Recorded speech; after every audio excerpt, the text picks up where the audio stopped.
हमारे अंकुश राजा जी का, हमारी सोना सिंह जी का, और हम सब मिश्रा जी के भी मौका दे दिया, राकेशों के मौका दे दा भाई। हम एको शब्द से ना बोलते तक बात समझ। ई जिला ई माटी में वो गुण हो, जौना घड़ी जौन पसंद आ जाए ओकरा बाद दूसरा का फेरा में ना रहे। सच्चाई बा, सच्चाई बा। अभी सुनील भैया के करेजा में, मन में, तन में, धन में और पन में, सब में अभी खाली खेसारी नाचता रहे। एकदम एकदम बाबू, वो तो बात अलग है।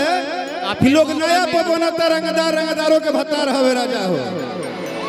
अरे आपको कहाँ जाना है? आपको कहाँ जाना है ये बताइए। कहीं आपको नहीं जाना है। आपको आज कहीं नहीं जाना है मेरे भाई, आपको एक ही जगह जाना है। हो जा तनी छोटा मोटा दिल बा। सुनील भैया जहाँ बैठे रहे दिल छोटा बा लेकिन समुंदर लिखा बा। आप समाइए कि हमर सैया जी हुए हैं थानेदार, उससे भी अच्छा बात वही है। आज आप वहीं रहिए। हम लोग चाहते हैं कि इस आज का आनंद हम लोग भी लेके भाई। हम सबके मंच का सबसे बड़ा कलाकार हमारा भाई, जो कि मंच का मसीहा है, ये राजा है, ये राजा है भाई भाई भाई भाई। ये राज सच में आज सुनील भैया को खेसारी पसंद आ गए हैं, तो आज एकदम महफिल तब तक रहेगा जब तक उन्हें दिल भर न जाए। क्या भैया? भाई जब से जनता चाहिए तब से। हाँ, जब से लड़का चाहिए सब तब से। कि अपने ही सिस्टम सरकार हवे राजा हो, कि अपने ही सिस्टम सरकार हवे राजा हो, कि लोग नया पवन तरंगदार, कि लोग नया पवन तरंगदार, कि रंगदारों के भतार हवे राजा हो। अब इसके आगे कोई बात ही नहीं है। और बहुत सारे आर्टिस्ट और कलाकार, मेरा भाई और अरे जितेंद्र जख्मी जी, हेलो, बहुत अच्छे राइटर हैं ये, बहुत प्यारे राइटर हैं ये। आप लोगों ने सुना होगा, गोलू का बहुत प्यारा गाना था कि याद कर जहिया कुंवारी रहलू, अब पियावा से पहले हमारे रहलू। ये जितेंद्र जख्मी जी का ही गाना है, और एक मेरे लिए बहुत प्यारा गाना इन्होंने लिखा था सारी भैया। ये संगीत सुना के जान ले बका लइकवन के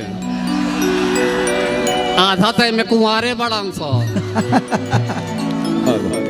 और ये खुशनसीब बहुत ही प्यारी धरती है, जिन्होंने हमें भी कहीं ना कहीं मजबूर किया है कुछ बेहतर गाने पे। और जितेंद्र जख्मी जी, दिल से धन्यवाद। और इस धरती का बाबा बता रहे थे कि आपका गांव बहुत बगल में है, तो जिस दिन गोलू की शादी होगी मैं गुरहथी करने आने वाला हूँ। एक और गांव का नाम भसुर में ही हूँ। अभी तक हम लोग फोन पे बोल रहे थे कि आपका गुरहथी करूँगा, मैं आज मंच से बोल रहा हूँ कि गोलू मेरा बहुत ही प्यारा भाई है, इसका गुरहथी मैं ही करूँगा और अंगना में जाकर मैं ही दगाना चढ़ाऊँगा अपने उस भवे के लिए। बट वो भवे होनी चाहिए संस्कारिक। कोई लव मैरिज होगा तो नहीं करूँगा, लव वाली से नहीं। हाँ, रमनुज सम्मानित करम भाई गोलू राजा के और जख्मी जितेंद्र भैया के गर्जीवन आप आई मंच तक, और ये मोहब्बत के प्रतिष्ठा का अपनापन है। और भाई गोलू राजा को सम्मानित करेंगे गर्जीवन रमनुज चाचा अंग वस्त्र से। एक बार मीठा सा ताली बजाकर के आशीर्वाद दर्शाइए। दिल से स्वागत, अभिनंदन पांडे परिवार के इस उत्सव में भोजपुरी के प्रख्यात गीतकार जख्मी जितेंद्र भैया का सम्मान, दिल से स्वागत, अभिनंदन। अब होखेगा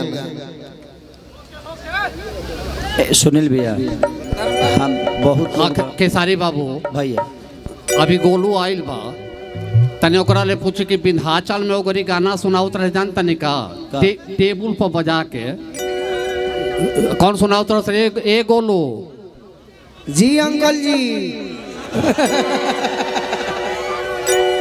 गोलू एगो गाना सुनले रहे, कौन गोरकी हौ ढोढ़ी में मिट्टी लगा का रे बाबू गोलू? अरे वो ढोढ़ी के बात मत करिए, वो मुँह से अच्छा नहीं खेला। ढोढ़ी वाला बात रूम में होई, माइक पर ढोढ़ी ओढ़ी मत बोली, ठीक नहीं खा लगा। चलिए हम एगो गाना गाओ तनिए से, जो बहुत सारा आर्टिस्ट बड़े और सबके भी बारी बारी से मौका मिले के चाहिए। ऐसे जी हाँ कलाकारी नहीं बल्कि हर आदमी अपने परिवार का एक नेतृत्व निभाने आया है, क्योंकि इस परिवार से सबका एक सम्मान और एक लगाव है। और हमारी सोना सिंह जी कब से बैठी हैं, जबकि उनको सबसे पहले गा लेना चाहिए था, बट 2 लाइन हम गा देंगे। कितना इसके लिए 5? ठीक है लिखो।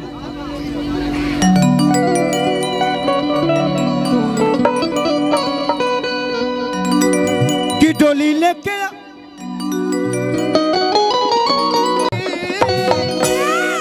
कि नई हर में लगल मारे बहकी जवानी पिया से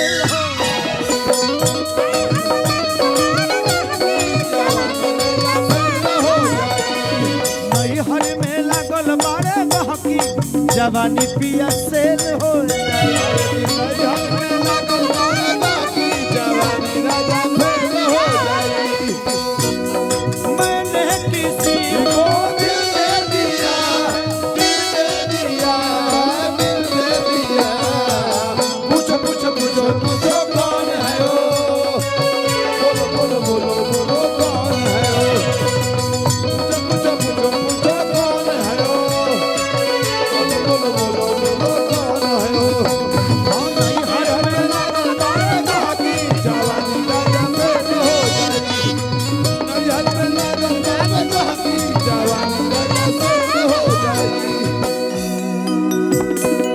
कठिन भइल बात निकलल बहरिया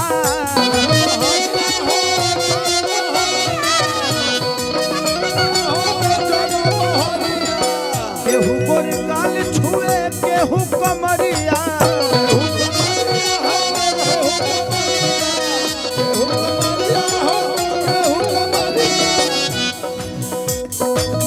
केस फौदार केहू के जल हो जाई केस फौदार केहू के जल हो जाई नैहर में लागल मारे बहकी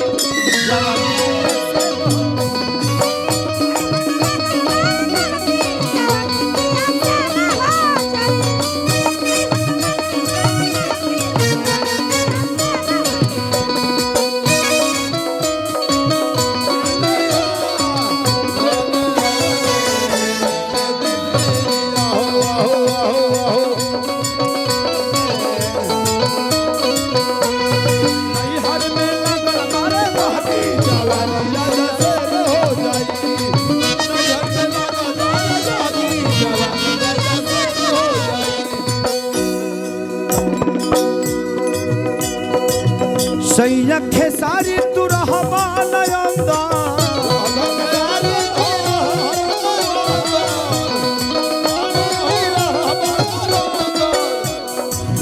गड़बड़ हो जाई जखमी जितेंदा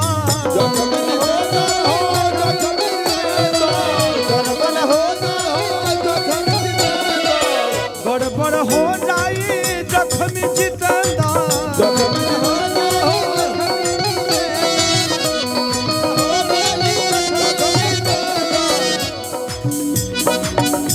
कि सुन नयना धमन अकल हो जाई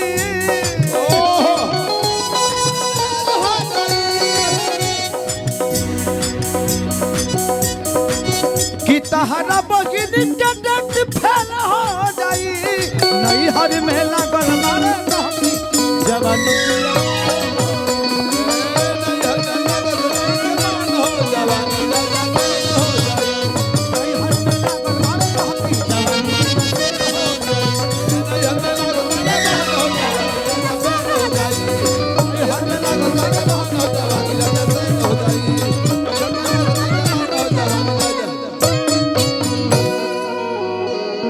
बहुत बहुत धन्यवाद। और मुकेश जी मैं चाहता हूं, क्योंकि मेरा परिवार है और मेरा ही नहीं बल्कि जितने भी कलाकार यहाँ आए हैं सबका ये परिवार ही है। हमारे माननीय अनुज भैया से या हुलास भैया से या हमारे सुनील भैया से, सबके सब कहीं ना कहीं हम सबके गार्जियन हैं और इस परिवार में हमें बहुत प्यार और आशीर्वाद हमेशा से मिला है और मुझे ही नहीं, और हमारी खुशनसीबी है कि आज इतने सारे दिग्गजों के बीच में हम लोग कुछ कह पा रहे हैं। तो मैं चाहता हूं कि सबको बारी बारी से गवाया जाए और सब लोग अपना अपना योगदान दें ताकि सबका एक सम्मान और प्यार, सबका आशीर्वाद मिले। Thank you. हेलो, बहुत बहुत धन्यवाद बड़े भैया खेसारी लाल यादव जी। अब आदेशानुसार भोजपुरी की सुपरस्टार गायिका सोना सिंह जी को मैं बुलावा करता हूँ। हाँ चाचा।